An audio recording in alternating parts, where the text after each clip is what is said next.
Bago sa saksi, Strait of Hormuz bukas na para sa lahat ng commercial vessel kasunod ng tigil putukan sa Lebanon ayon sa Foreign Minister ng Iran.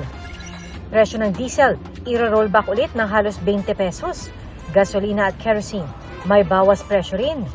Presyo ng LPG, tinapisan din.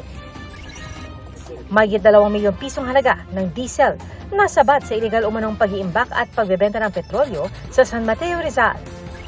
2 puganteng Hapon na bahagi umano ng sindikato na sakote sa magkahiwalay na operasyon.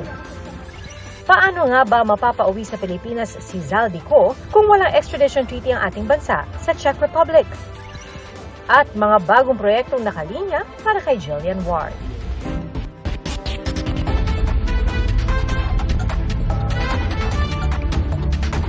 Sama-sama tayong magiging karakili.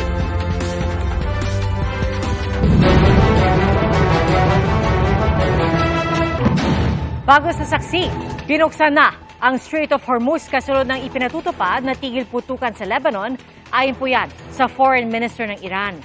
Ang kay Foreign Minister Abbas Araghchi, kasabay ng 10 araw.